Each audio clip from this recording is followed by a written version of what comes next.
gentlemen, it is the final Fight Lab fight of the year. I have to come down here because this is like it's like Christmas. It's like Christmas for me. Might be the last time I see Michael Allan for the rest of the year. So it'll be like 2 months of 2.5, 3 months of just sitting at my house in shakes and shivers because I don't have Fight Lab on. Withdrawals. I'm going to have withdrawals. I think so. Even though you live about 10 minutes away from us, I don't want to see you till there's another. Michael Allan is here. He's ready to roll right now, folks. He's got his black belt going on. He's got the guys over there getting in high level Naga training. Yeah, we're getting ready for Naga. Weigh-ins are tonight. Naga's tomorrow. Check Matt, Real American Grappling here at Charlotte, and plan on doing our thing tomorrow. I planned on rolling with you guys, but you said, Chaz, you're gonna hurt them. You're gonna break them. I did. So I didn't accidentally, but I left it on purpose. My shorts at the house. They're getting lucky right now. You're not out there, and I'm not out there, so they're safe. Yeah. Who's not safe on the 14th? We're about to determine right now. Fight Lab 42. Very unsafe people on the 14th. Grady Cole Center. If you don't have your tickets, you're just about as we say this every time. This is like year-end closeout. You got like 6 pro fights going on here. Yes. You got tons of Ammies ready and waiting. They're foaming. They've probably been calling you up, texting you, saying, "Brad, I want on this card." They're getting a chance. Yeah, it's that time, end of the year show for Fight Lab. You know, we always try to step it up at the end of the year. And then we try to step it up for the kickoff show at the beginning of the year too. And so it's always a tough time for us, you know, trying to space out, you know, the heavy hitters. But on this one, man, I don't know what the beginning year is going to be like 2015 for that first show. But man, for the end of the year show for 2014, we're killing it. Just quickly summarize, because we were limited on time and stuff like that. Just summarize 2014 for Fight Lab for you real quick. 2014's probably been our biggest year outside of, I would say, year 2. Year 2 in 2010 was pretty intense. You know, we went up to the epicenter and first Air Force Base show. This year, we picked up Fort Bragg, then we picked up Cherokee, then we went back to Cherokee, then we picked up some really big sponsors. The biggest thing is that we saw like an infusion of some of the talent here in the region just really stepped up. I was concerned last year coming into 2014 because there wasn't a lot of gyms. There didn't seem to be a lot of new faces popping up, and so we opened up the undercard to new amateurs and new shows and new teams. Man, these guys have just taken off. Absolutely. Now we're blessed. Blessed. So you got the black belt on. You're going to make some black belt decisions here. Some picks. A lot of people I believe you get 2 mulligans. You know, there's 16 fights. Technically, I should get 4. So you want 4. So you want 4 a quarter of the card you don't want to pick. I always get in trouble with these things, man. You'd think after 42 shows, nobody get mad. But it never fails. And we thank you for getting mad at Brad. Yeah. Because it keeps us going. And when you get mad, don't forget, you can always come to 200 Dalton Avenue, 12 noon, all these anytime mats. You want. And all these mats here. Just beat me up. I promise you I'll be out there. Yeah. I heard that. Remember, folks, this is a competition, not an exhibition. So please, wagering on these fights is encouraged. Make it big too this time. This is the end of the year. Make them big. You don't want that Christmas money sitting there. First fight we have up is Chase Callaway taking on Michael Wiley. Chase comes in at 2-1, while Michael Wiley is coming at 1-1.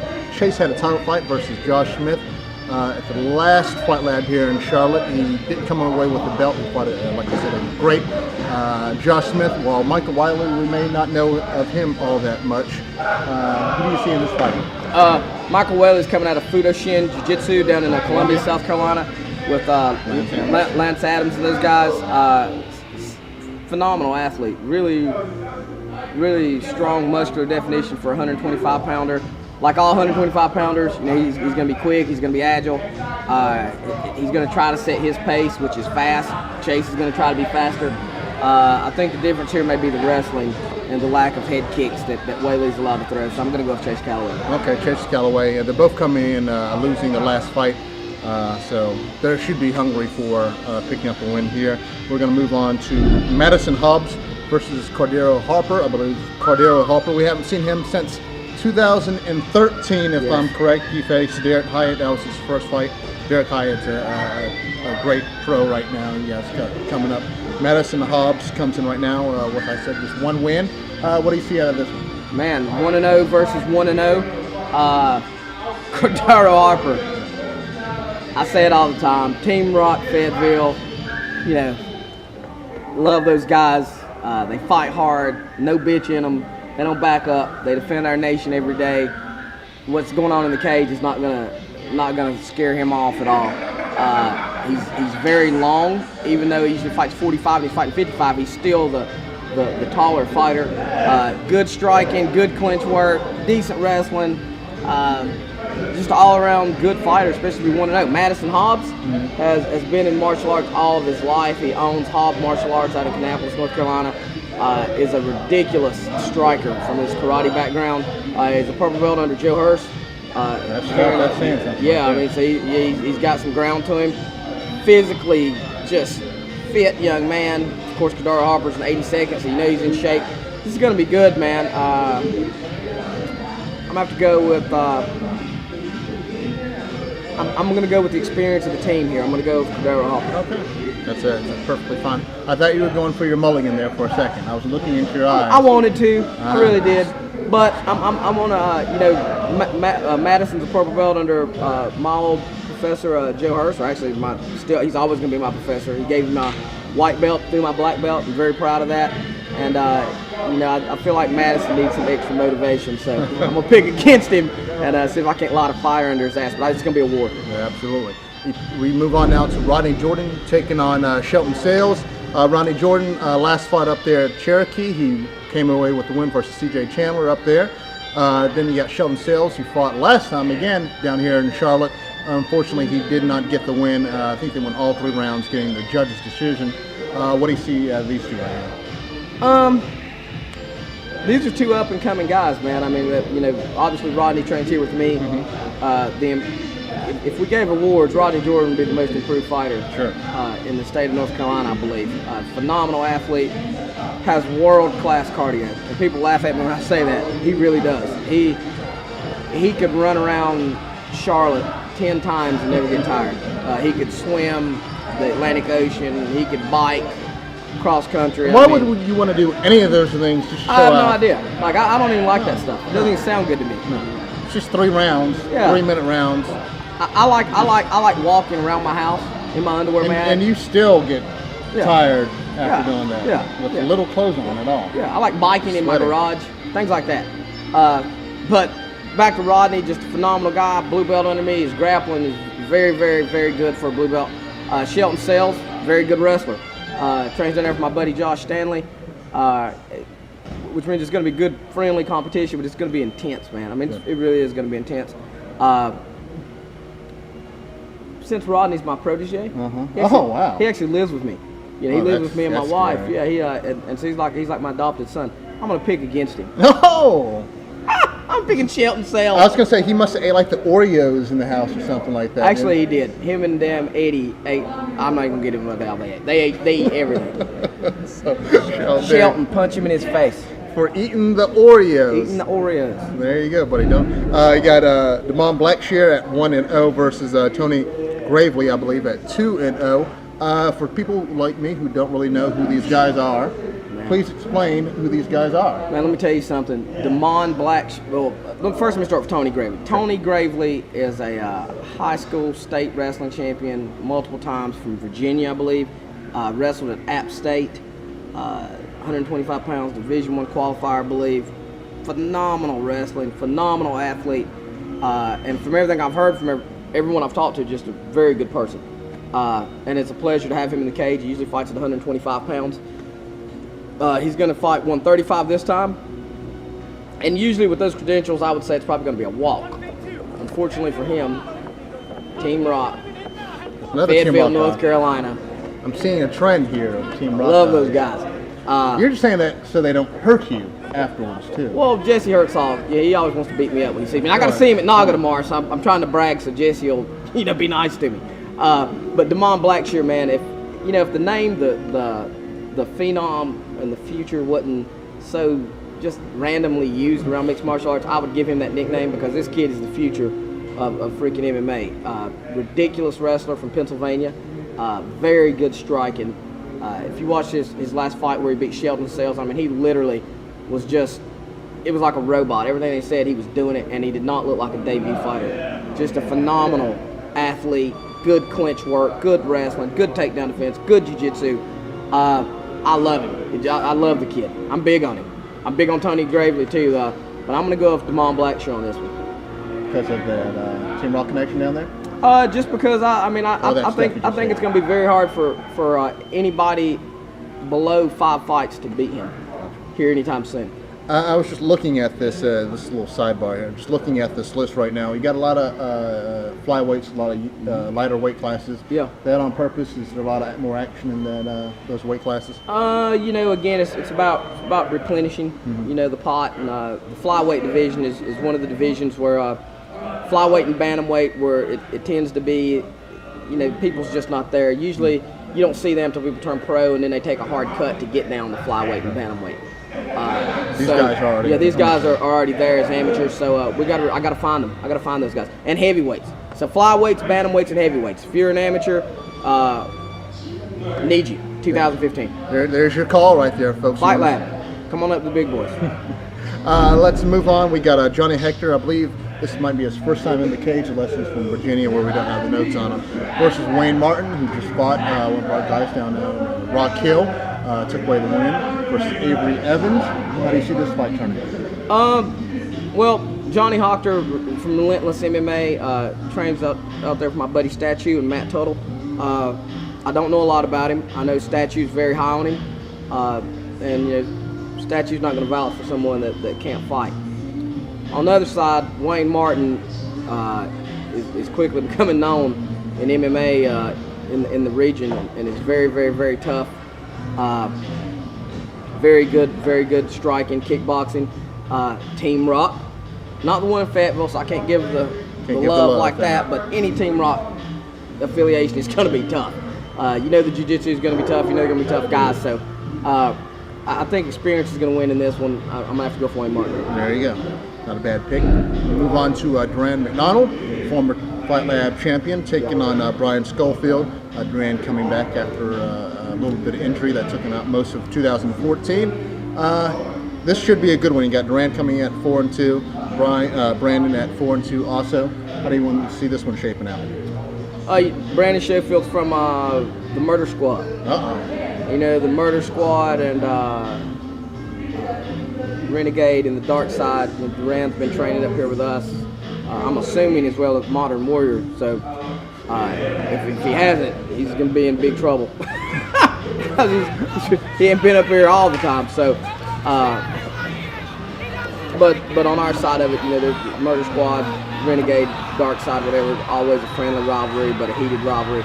And I expect Sheffield to come out fired up and going to try to turn it up on Duran. But at the end of the day, man, Duran's like a damn silverback gorilla with a shot of nitrous oxide in his ass. So I just can't see Brandon being able to pull the win out against him. Stranger things have happened, but I don't see it this time. I'm going to go with the Duranimal. There you go. Now, what would it take for these guys if they collect a couple of wins in 2015 to get back at the title shot? I'm pretty sure Duran. If Duran McDonald wins, he's the #1 contender. Sure. If Brandon Schofield wins, he's the #1 contender. So they'll get Peter New. Kickoff show January 24th, 2015. Always making the plugs there. Next show. Yeah. Moving on to Marcus Flood. He's at 6-3 versus Grant Shinneman. He's at 4-1. Two veterans inside the Fight Lab cage. What do you think about this one? This is gonna be tough, man. If you told me 2 years ago that Marcus Flood was gonna be our Fight Lab lightweight champion, probably our most prestigious belt. So many good guys have held that title. Kevin Ferrant, Jacob Allman, Chris Smith, Amos Collins, Jason Lineberger, Jesse Herzog, Alex Fagler. I mean, the list goes on and on and on of just these high-level guys. I really didn't expect Marcus to ever be wearing the belt. Tony Rogers, the Snake, he lost his first attempt at the title, lost to Tony Rogers, and then he came back with a vicious knockout at Fort Bragg, and then he came and shocked the MMA community when he beat Travis Holloman. Training out of Marshall's MMA, him and Trey Singleton, always tough, always ready to go. Marcus Flood has cinder blocks in his hands. Grant Shannon, other side, Team Rock, Fayetteville, North Carolina, 82nd Airborne. He's a tough guy. He's 3-1. That's not counting his Army combatives, and that's the thing you really got to keep in mind about these guys that's on Team Rock Fayetteville. Some of them, they have the Army combatives experience, which most people listen to that and they go, but that's that self-defense crap. But no, it's not. That's real fighting in the cage. It's MMA with fatigue zone, and those guys, you get a guy that's been in 4 or 5 Army combatives tournament. I mean, he could have anywhere from 10 to 15, 20 fights under his belt. So, and I think that's the case with Shannon. Do I think he has what it takes to beat Marcus Flood? Absolutely. Do I think Marcus Flood can knock him out in a split second? Absolutely. I'm gonna have to go against my heart here and pick Marcus to retain his belt. There you go. Just a little plug. I believe the Army Combatives Tournament is going on in December, middle of December, if I'm correct. Mm-hmm. So that's I don't know if they allow visitors on the base or anything like that to go down and see some of these guys in action. I believe Fayetteville, if we're in Charlotte, so I think that's about a 2-hour, 2.5, maybe a half-hour drive from Charlotte to Fayetteville. So that's a good tournament if anybody wants to go around and see them, especially seeing these guys come up through the MMA ranks. Absolutely. And you never know what you're going to see there, man. And it's a fun time. It supports the troops. If you can get on base, go down there. If you can get on base. If you can get on base. If you can't get on base, don't call us from up there at that front part. Because more than likely, you're going to be taken somewhere. Probably going out in cuffs, and I don't want to go with you. Moving on to the pro ranks, I believe Trey Singleton and Chris, the Angry Midget Conor. The Angry Midget. I'm so glad he took that nickname because there's a lot of angry midgets. A lot of angry midgets running around, especially right now. I was going to say, you and me know one of them. We'll talk about him later. Absolutely. So they're making, Trey Singleton and Chris Conor making their pro debuts inside the Fight Lab cage. I believe this is Chris's first time inside the cage. However, Trey has worn the belts, fought with you guys before, so he's no stranger to this. Yeah, Chris Connor's been trying to get on our card for a while, training down there with Chico. And some of those guys, really good group of guys down there. Everything I've seen from him, he's tough. He is an angry midget, and his wrestling seems to be very solid. He seems to have some good ground and pound. Trey Singleton, former Fight Lab amateur champion. You've heard me say this before. The only weakness I've ever seen with Trey has been, he seemed to gas. I think a large part of that was him being a full-time student while trying to do an MMA career, and that's tough for anyone. So Trey, now he's training full-time with Josh Marshall, actually at their new gym down in Florida. Okay. And so just making the drive up here. I saw some videos. He looks good. I think he's going to be tough. I think he's another one of those guys. He's sort of like Damon Blackshear, but now Trey's a pro. It's going to be tough for professional fighters with less than 5 fights to deal with Trey for a while. So I got to go with Trey. Okay. And if you remember, the last fight Trey was in was a draw championship belt, I believe, versus Gerard Miller. Yep. And just a little knee. Gerard actually said he listened to our picks and heard what I said about what he needed to do to win. And I remember sitting at cage side going, man, he listened to what I said, and he told me after. He said I thought about it, and he went out there and he implemented that game plan, and man, almost had him there. He had him. If he hadn't needed him illegally, we might have had a new champion. Where would we be today? May not be having Trey Singleton on the card as pro debut. Never know. Never know. They listen to us too. Well, they should. We're informative here. We joke around, but we're very informative doing this thing here. So listen up. You got Willie Hush, Warhead Hush. He's at 3-1 as a pro. Taking on Brett Glass. He's at 4-2. The Warhead Nigad versus Brett Glass. What do we know about Brett? Brett Glass is a high-level wrestler from Virginia. Trains with some really tough guys up there. He's 5-2 as a pro. He's no joke. He is no joke. Let me repeat that, ladies and gentlemen. He is no joke. this is not a test for Willie Hosh. This is a challenge. And there's a couple of those instances on this card, specifically in the pro division. You hometown fans, please do not take any of these guys in pro division lighthearted, man. I mean, some of our hometown guys are up for challenges, and Willie's one of them because Brett is tough. But Willie is, you don't get a name like Warhead for nothing, man. No. He's a freak of nature. I mean, he can do just about anything. He can run faster. He can jump higher. He's been in here at the dark side, getting some really good training. He's refined some techniques. He's worked on some stuff, made some things better. It's going to be one hell of a fight. Yeah, I mean, it's going to be a hell of a fight. Who's your pick? You got to deal with Willie. Brett goes back to Virginia. You never see him again if you don't want to. Fans are waiting. I'm going to go with Willie. Okay, there you go. I'm going to go with Willie. Which I was going to go with Willie anyway. I just wanted to go with the suspense. We don't have time for suspense. Even if I thought Willie was going to lose, I would say Willie. Okay. Because he trains here at my gym. But yeah, I'm going to go with Willie Hosh. It's going to be a good fight then. Tommy DiBernardo is another hometown guy. He believe he won his last fight up there at Rock of the Dock.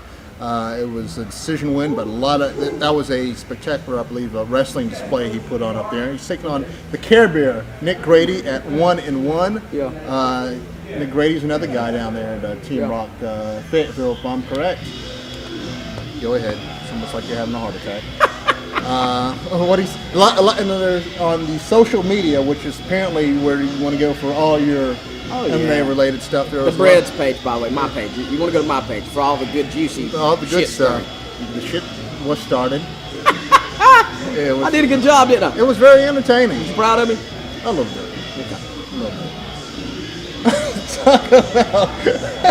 That was a mess. Yeah, it was very you know what? And I was speaking to someone else earlier today. Some things are for show in MMA, and at the end of the day, there's always respect. Every few times though, emotions get involved, tempers flare. Somehow alcohol gets in there, and it becomes real. And I don't think Tommy and Nick Grady are probably ever spoken 3 words to each other. But when Nick Grady was in our cage last time, he beat Tommy's teammate, Nick Smith. At that time, Nick was training here with me, and so was Tommy. I know Tommy took offense to it. I took offense to it. I mean, our whole team took offense to it. Nick won, and he won. He won by a liver kick and stomped around like a gangster. I would have done the same thing. Unfortunately, outside the cage, alcohol was involved in the crowd and had a very nasty incident. I pray, ladies and gentlemen, that does not happen at this show. If you do, you're going to go to jail. Let's just consider this the warning. This is the warning. Public warning. This is the warning, and we don't want it to happen. It's bad for the sport. It's bad for Tommy. It's bad for Nick. But that being said, ain't nothing wrong with just slapping the shit out of a man. And that's what Tommy DiBernardo is probably going to do to Nick Grady. Well, that's what I was told. Yeah. Oh, wow. Right before I walked out here, I thought Tommy Tommy said he was going to take that big New Jersey hand and just slap Nick Grady right upside his head. And that's what he told me. So you think Tommy leaning towards Tommy there? Just to fuel the fire, I'm gonna go with Nick Grady. And isn't your and I was gonna say, isn't your phone broken right now or something like that? Oh, my fault. I changed my mind. I'm going with Tommy. Moving on to another your trip. Moving on to another hometown favorite, we got Allan Greenway. He's at 3-3, taking on Sam Hawor, I believe he's street shot. Right now, Sam's at 3-3 also. So somebody's going to be above 500. Somebody's going to be below 500. Yes. What do you think out of this one? I love Allan Greenway's fights because people's always pissed off and they want to see him lose. And this is literally the 3rd time he's come into our cage. And even the last fight, where no one showed up to watch the fight really, because he was in a lot of confusion at his gym, I got more text messages, Facebook messages. Hey man, is this guy gonna beat Greenway's ass? Is the hedgehog going down? I'll say it again, guys. Allan Greenway fights at 155 pounds and he's 6'3". I don't know what world people live in, but 6'3" at 155 pounds is difficult to deal with. Yeah. I don't care. They could be the shittiest fighter in the world, which by no means is Allan the shittiest fighter in the world. He's not even close. He's very skilled. Don't mistake his kindness for weakness. And he's going to be tough to deal with.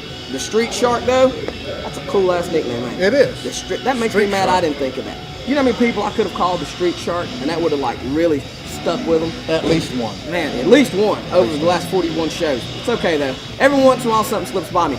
But the Street Shark is coming to play. He's looking over Allan's shoulder, and he's told me he's going to knock Allan's head off. And that's probably one of the more intense guys that I've had conversations with. Sam Muir he seems to be very intense, and he wants to fight.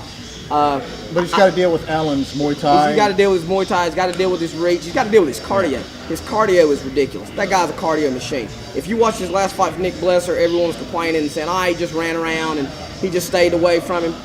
Obviously, you haven't sparred any rounds if you can't appreciate how difficult it is to circle for 3 rounds and throw a jab. That is tough. And he didn't just throw one jab. He must have threw 200 freaking strikes in that fight. He's a cardio monster. I've rolled with him. I've trained with him in here. His cardio is fantastic. He's not as weak as he looks. And I got to go with Hedgehog. Okay. What would the game plan would it be a wrong game plan if Sam pressured more of Allan? Yeah, it would not be a wrong game plan. He needs to pressure him, and he needs to try to counter.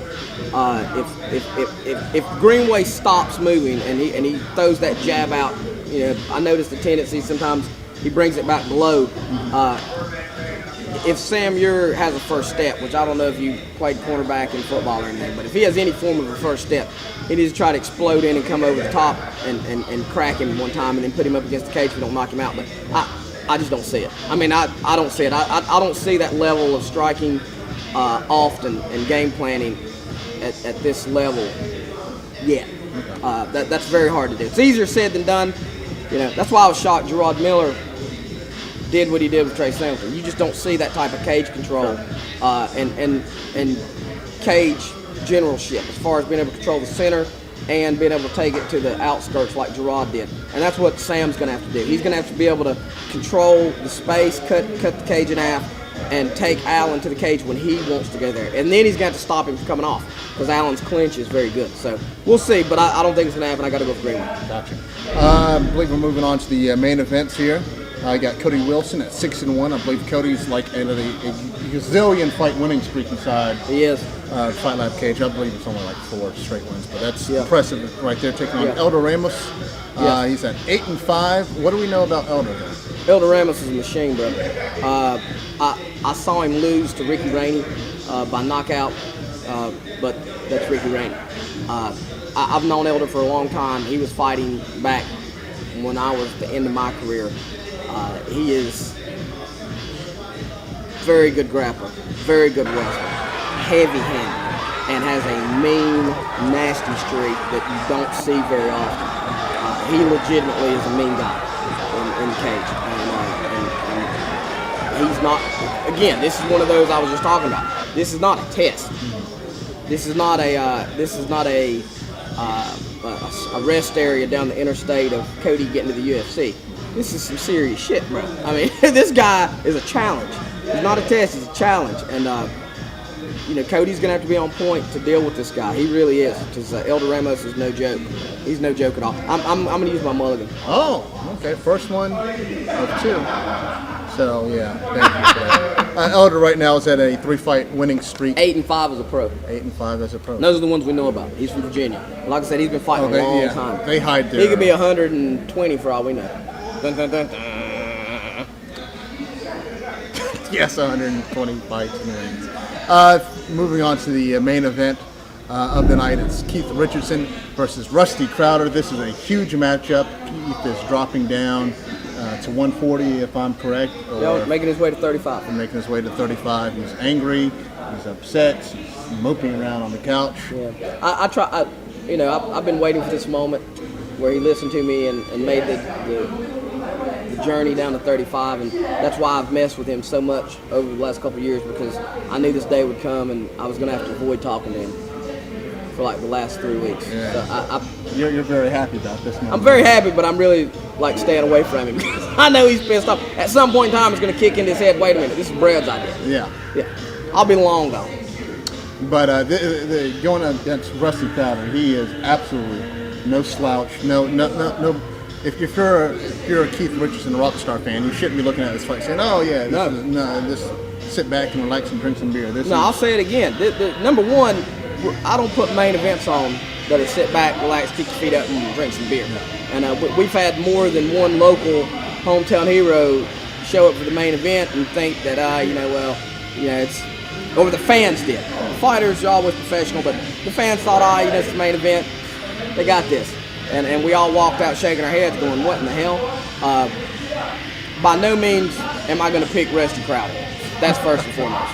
I'm going with Keith Richardson for several reasons. But Rusty Crowder, just like Elder Ramos, this is not a rest area down the interstate to the UFC at bantamweight for Keith.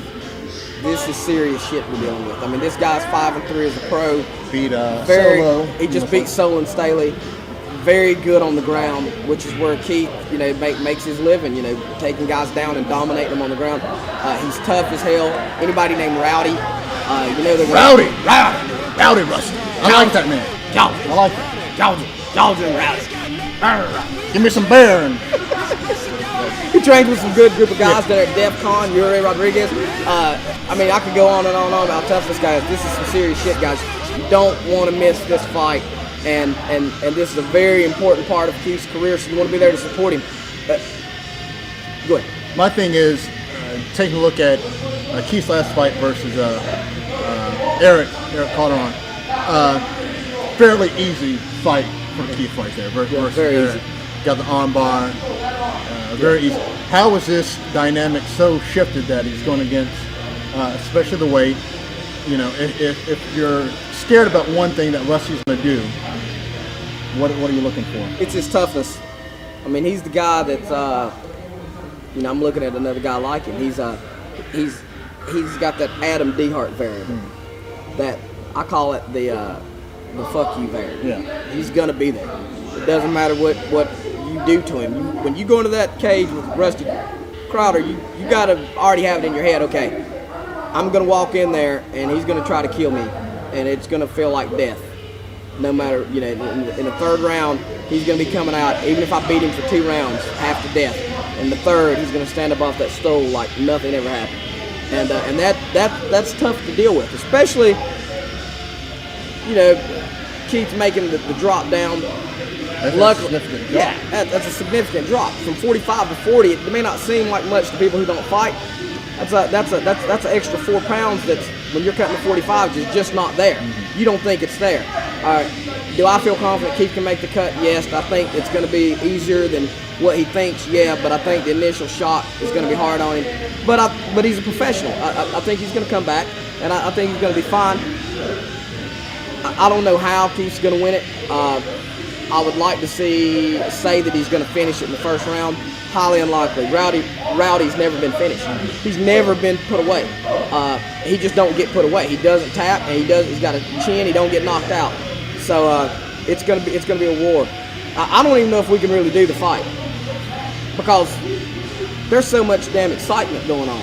It's energized. The place is going to be. You're going to have like Duke Power calling you up, seeing if they can harness some of this energy to support the whole. And time. We've got John Piper, 2013 brown belt world champion versus CJ Murdoch in a grappling match, and we've got the Ronin Rob Tate in a blue belt match against Patrick Lay, the Atlanta Open champion, in a grappling match. And the best part of the night that you do not want to miss, doors open at 5 o'clock, fights start at 6 o'clock, beer and lie-tailing starts at 5:30. You don't want to miss it.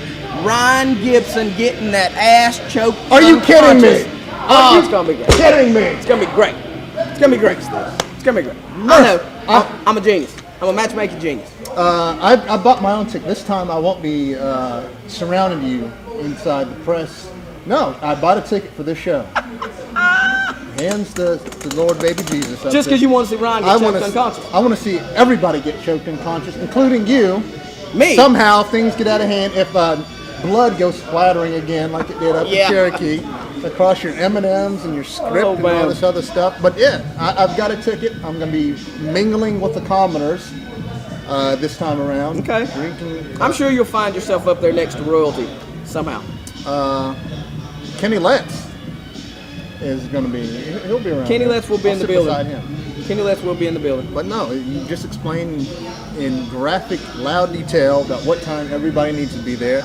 Google where the Grady Cole Center is at. Yes. Get your favorite fighter tickets from them, because if tickets aren't sold out right now, Yes. you're going to be outside the building. Make a sign. Whoever brings the baddest, most beastie sign for their favorite fighter, I'm going to give them a Fight Lab t-shirt. Holy moly! A nice Fight Lab t-shirt. Holy moly! Yeah. Not the stuff I get all the time. No, not stuff you get. Oh, well, that's something right there, folks. You got to make your sign. All right. Friday, November 14th. November 14th. Doors open at 5. 5. Fight start at 6. beer, libations. Beer and lies will be told at 5:30. Girls will be dancing. Fight Music Lab, will be pumping. where the bass quakes and the booty shake, baby.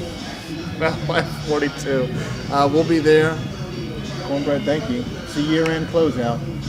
Thank you, folks, for watching. We'll Make see your you guys. picks. Make your picks. Who's it going to be? Go train jiu-jitsu.